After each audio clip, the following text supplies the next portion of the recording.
को, तो प्रद्युम्न जी तो बने अगले जन्म। प्रद्युम्न जी ने संभासुर का वध किया। दोनों ने इधर जो मायावती थी वो रति और इधर प्रद्युम्न जी, दोनों ने जीवन यापन किया आगे चलकर।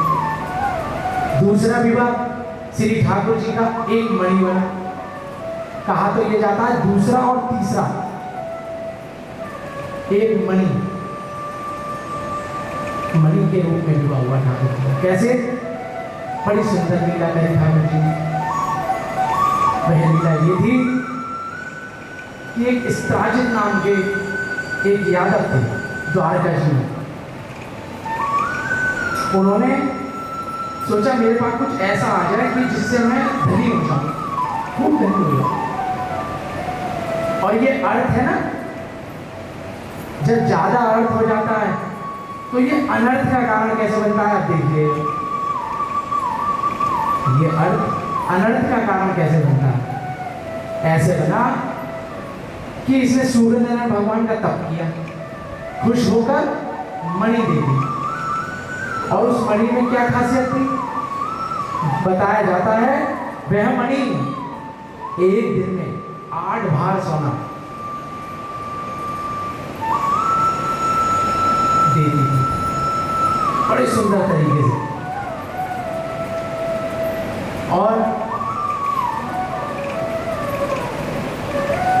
श्री ठाकुर जी की इस लीला को 8 भार सोना देती थी। एक भार में 8 मन, यानी 64 मन सोना प्रतिदिन दिया करती थी। प्रतिदिन उसका नियम था। कहा जाता है इस राजित के पास धन रहने लगा जाता, जिसे छुआता वह सोने का हो जाता। एक दिन वह मणि पहनकर श्री द्वारकाधीश जी के राज्य में पहुंचा, जहां सभा चल रही थी श्री द्वारकाधीश जी की। और वह पहुंचा और अहंकार मद रूप में, क्योंकि कहते हैं ना जब ज्यादा धन आएगा तो खुद ही स्वयं पता ही नहीं लगता, मद आ जाता। और वो हुआ क्या? बड़े अभिमान से ठाकुर जी के सामने दिखाता मणि को। ठाकुर जी बोले श्री द्वारकाधीश जी कि हे सत्राजित, तुम ऐसा करो इस मणि को राजकोष में जमा कर दो। क्यों? ये प्रजा के लालन पालन के काम आएगी। अब तो सत्राजित ने कहा नहीं, मेरी मणि है, मैं क्यों दूं? मैं तो नहीं देता। और ठाकुर जी से उल्टा कहता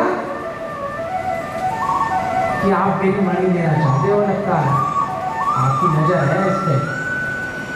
उन्होंने कहा भैया हमें क्या, ले जा, तेरी मणि से ही सब कुछ हो रहा है, ले जा।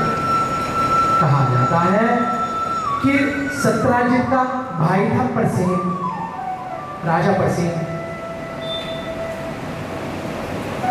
वह शिकार करने के लिए जंगल को गया और भाई से कहता है कि भाई ये मणि मुझे दे दो, मैं शिकार करने जा रहा हूँ।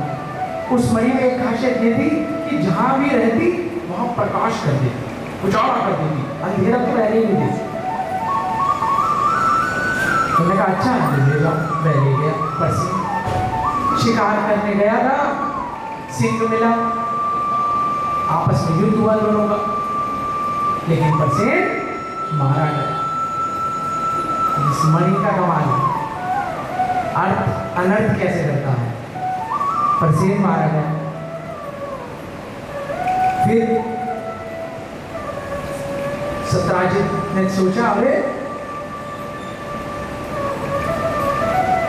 ये क्या बात है, मेरा भाई तो लौटते ही नहीं आया। और उधर जो सिंह ने मणि ले ली वह भी आगे बढ़ा। तो आगे जाम्बवंत जी की गुफा थी। जाम्बवंत जी ने बीच थे, वो उन्होंने देखा अरे सिंह पे ऐसी मणि, उन्होंने सिंह को मारा और मणि ले ली। और किन्हें दे दी? अपनी पुत्री जाम्बवती को। वह खेलने लगी उससे। सत्राजित को पता लगा कि अरे मेरा भाई तो आया ही नहीं और न मणि आई।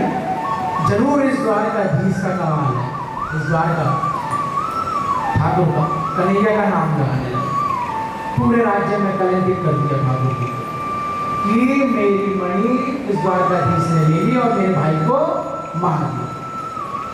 पूरी द्वारका धीरे धीरे कानों में ठाकुर जी की बात पहुंची। क्या हुआ? ठाकुर जी का अरे लगता है कलयुग निकट ही है, अब हम पे भी कलंक लगने लगे।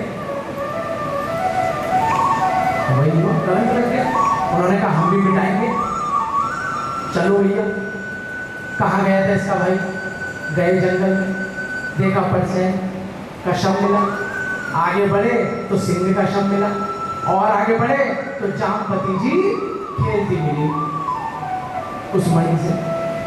लेनी चाहिए तो पीछे से जामपति जी आ गए।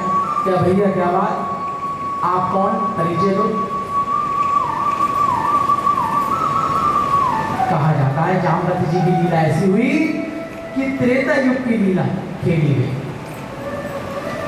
इस लीला में ये पता लगता है कि बड़े सोच समझकर मन में जो संकल्प उठते हैं, बड़ी सोच समझकर लेने चाहिए, क्योंकि एक ना एक दिन अवश्य पूरे होते हैं। अब वो चाहे गलत हो चाहे अच्छी बात का हो, आपके मुंह से तो सिर्फ और सिर्फ इतना निकलेगा, अरे बस। क्यों?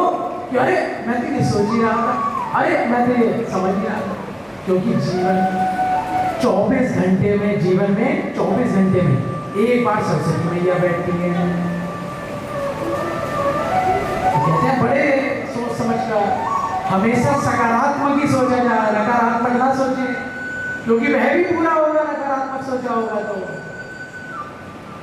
इसलिए हमेशा ठाकुर जी का नाम और सकारात्मक सोचा जाए। जामवंत जी का हुआ पूरा, कैसे पूरा हुआ? त्रेता युग की बात है, रावण से युद्ध हो रहा था। जब युद्ध विश्राम हो गया तो जामवंत जी कहते राम जी से, प्रभु हमें तो आनंद नहीं आया। बोले क्यों? बोले हमें तो लड़ने को ही नहीं मिला। अच्छा तुम्हें लड़ने को नहीं मिला? कैसे? कह रहे जो बड़े रावण थे जैसे, उन्हें तो आपने मार दिया, और जो छोटे छोटे बच्चे थे उन्हें हनुमान जी बाकी सबने मार दिया, हमें तो लड़ने को नहीं मिला। तो राम जी ने पूछा, जामवंत जी कैसा योद्धा चाहते हो आप, ये तो बताओ। तो जामवंत जी क्या कहते हैं? जामवंत जी बोले, या तो होता रावण जैसा टक्कर का, मगर उसे तो आपने मार दिया, अब तो गया वो कहाँ से लड़ा जाए, और या हो फिर आप जैसा। मैंने कहा अच्छा कोई बात नहीं, भक्ति की इच्छा हुई है वो भी पूरी करेंगे, अभी नहीं करेंगे, द्वापर युग में करेंगे। और द्वापर लीला में थी, कैसे थी? उन्होंने कहा तुम्हें यदि मणि लेनी है तो मुझे युद्ध करना पड़ेगा। जामवंत जी कह रहे हैं ठाकुर जी से, उन्हें पहचान ही नहीं पाए क्योंकि ठाकुर रूप में। मैंने कहा ठीक है। हुआ युद्ध, एक पटकी दी गई, ठाकुर जी ने दी उसे एक पटकी, जामवंत जी 2 पटकी दी, 3 दी। कहा जाता है जब 27 पटकी दे दी तब उसे पता लगा कि नहीं ये कोई ना कोई महापुरुष है, ये कोई ना कोई ऐसा नहीं है, ये भगवान के रूप है। फिर बोले अब बताइए आप कौन है? 27 पटकी देने के बाद पता लगा, वैसे समझ में नहीं आई। फिर कह रहे हैं हाथ जोड़ के आप हैं कौन? फिर उन्होंने याद दिलाई कि तुम्हारी इच्छा थी ना बहुत कि या तो आप जैसा योद्धा मिले, तो हमने कहा लाओ पूरी कर दो भक्त की इच्छा। बड़े खुश, करे ठाकुर जी आ गए, धन्यवाद की, पूजा अर्चना की, और एक प्रस्ताव और रखा। क्या प्रस्ताव? ये प्रस्ताव रखा कि मेरी पुत्री है जामवती जी, आप इन्हें बिहा लो, मैं विवाह इनके साथ करना चाहता हूँ, आपके साथ करना। कहा जाता है दूसरा विवाह जामवती जी के साथ हुआ और मणि दहेज में दे दी, लो भैया। अब ठाकुर जी पहुंचे द्वारका और पहुंच के कहते हैं भैया सतराजी, ओ सतराजी ये लो भैया अपनी मणि, तुमने तो हमें ही कलंकित कर दिया इस मणि के लिए कि हमने ले ली। अब सत्राजित कहता अरे द्वारकाधीश में रहकर द्वारका नाथ से मैं, द्वारका में रहकर द्वारकाधीश से मैं, अरे तो बड़ा गलत हो गया। किसी ने समझाया होगा, कुछ समझ में प्रेरणा आई होगी, लेकिन ठाकुर जी की लीला होगी। उनकी भी पुत्री थी, उनकी थी सत्यभामा जी। उसने क्या प्रस्ताव रखा सत्राजित ने कि आप सत्यभामा जी को ब्याह कीजिए, इनके साथ विवाह कर लीजिए और मैं ये आपको मणि दे दूंगा। कहा जाता है कि उनकी ससुराल ऐसी होगी कि 64 मन सोना प्रतिदिन ठाकुर जी की ससुराल में आता था। ससुराल से ठाकुर जी की ससुराल से, ऐसी किसी की ससुराल होगी 64 मन सोना। इस प्रकार श्री ठाकुर जी ने कहा ना भैया ये तुम ही रखो, ये जो अर्थ है अनर्थ का कारण है, इतने बड़े झगड़े कराए भैया, हमें नहीं रखना, बहुत झगड़े कराए, कलंकित कर दिया हमें, तुम ही रखो। और ऐसा करो कि तुम जो भी 64 मन सोना प्रतिदिन निकलता है वह द्वारका राजकोष में भिजवा दिया। उन्होंने कहा ठीक है। कहा गया आगे बढ़ी और अर्थ तो अनर्थ ही करेगा, आगे बढ़ी। बड़ी सुंदर रूप में कहा गया कि एक सत्यधनवा नाम के, वे तो फेंकने जा रहे थे मणि नदी में, लेकिन सत्यधनवा ने देखा कि यार हम भी लें कुछ आदत इसका मणि का, उनसे मांगी। सत्राजित से कोई बात हुई होगी, नहीं दी हो, और क्या हुआ आपस में लड़ाई, धक्का मुक्की लड़ाई होने लगी और धोखे में सत्यधनवा ने सत्राजित को मार दिया धोखे में। अब इस मणि से सत्राजित भी गए, अभी और भी करेगी आगे। अब क्या हुआ, सत्यधनवा ने सोचा अरे आज तो भैया से सत्राजित की मृत्यु हो गई, अब तो धरपकड़ होगी, क्या होगा, मुझे तो कारावास दे दिया जाएगा, फांसी दे दी जाएगी। उन्होंने वो मणि सत्यधनवा ने कहा रख दी श्री अक्रूर जी के पास। और अक्रूर जी, अब ये भी सब ठाकुर जी की लीला ही थी। अक्रूर जी ने देखा अरे मणि, सब मेरे पे इल्जाम लगाना शुरू कर देंगे। कहा जाता है वह मणि लेकर भाग गए। कहाँ भाग गए, काशी विश्वनाथ, काशी में। लाक्षा ग्रह से ठाकुर जी लौटे द्वारकाधीश में, द्वारका में लौटे द्वारकाधीश, लाक्षा ग्रह से उतरे ही थे, पता लगा सारी बात का, अरे ऐसा भी हो गया। और अक्रूर जी का उनका वो तो मणि लेकर भाग, अरे वो तो चाचा लगते हैं इससे, कहने लगे कि आज यदि अक्रूर जी मुझसे ये भी कह देंगे ना कि मुझे इस द्वारका का राजा बना दो तो मैं अपनी गद्दी छोड़ दूँ। लेकिन इतनी बड़ी कि मणि के लिए ऐसा तुच्छकार रह किया, नहीं ये बात तो ठीक नहीं। कहा जाता है ये भी क्यों हुआ, इसका भी रहस्य, इसकी भी लीला।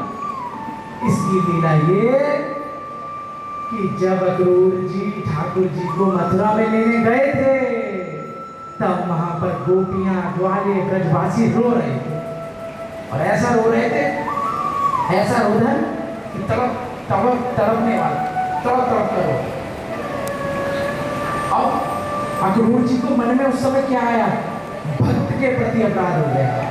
कहते हैं कि भक्त के प्रति अपराध ठाकुर जी क्षमा नहीं करते। और इस अक्रूर जी को यह दंड इस रूप में झेलना पड़ा। कैसे कि अक्रूर जी वहां जब देखा अरे गोपियां रो रही हैं, ऐसी रो रही होंगी, ऐसे कैसे रो सकता है कोई, इतना धड़ मार के ऐसे कौन हो सकता, नाटक कर रही होंगी, ऐसे कैसे। तो वह अपराध उन्हें इस कार्य को करने में मणि के रूप में भोगना पड़ा, दंडित होना पड़ा। इसलिए कहा गया है कि भक्ति नष्ट ना हो। इतना बड़ा संसार में जैसे भाई स्वास्थ्य को, धन को नुकसान बड़ा माना जाता है, लेकिन भक्ति में भक्ति मार्ग का पद भ्रष्ट हो जाना सबसे बड़ा नुकसान है। तो प्रभु के कितने विवाह हो गए? 3, श्री रुक्मणी जी, जाम्बवती जी और श्री सत्यभामा। चौथी विवाह की कथा कहा जाता है जब शकुनी ने सब पांडवों को खांडक पर दे दिया, खांडिक पर, जिसे आज दिल्ली कहा जाता है। और उस समय में ऐसा था खांडपन कि उसमें कुछ नहीं उग सकता था, लेकिन ठाकुर जी ने कहा तुम मेहनत करो, इसी में ही तुम मिट्टी से हीरे बना सकते हो। सबने मेहनत करी और आज हम देखते भी वह खांडीपन, इंद्रप्रस्थ जिसे कहा गया, वह दिल्ली तो है जो आज भारत की राजधानी विकास हुआ। कहते हैं ना जब जो ठाकुर जी से प्यार करते हैं उनका तो कुछ नहीं बचता। कैसे नहीं बचता? आज हस्तिनापुर में एक कहा जाता है कि कुछ दीवारें खरीद कर दी, एक ईंट नहीं बची थी। एक दीवार हस्तिनापुर में कौरवों के नाम से नहीं बची। क्यों? ठाकुर जी से बैर जो किया। और ठाकुर जी जब साथ होते हैं तो क्या होता है? जो खांडीपन था, जिसमें कुछ उग नहीं सकता था, बंजर भूमि थी, वो आज देखो भारत की राजधानी दिल्ली है। ये है ठाकुर की महिमा, ठाकुर जी की। शकुनी के कहने पर दे दिया गया था। ठाकुर जी अर्जुन के साथ रथ में भ्रमण करने आए, देखा कि हम भी तो देख के आए क्या कैसे कैसे सब कार्य को करना है, क्या भूमिका बनानी है। अर्जुन जी के साथ आते हैं तो कहा जाता है यमुना जी कालिंदी जी हैं, तो कालिंदी जी तप कर रही थी। और तप कर कि क्यों तप कर रही थी? कि मैं ठाकुर जी से भी आई जाऊं।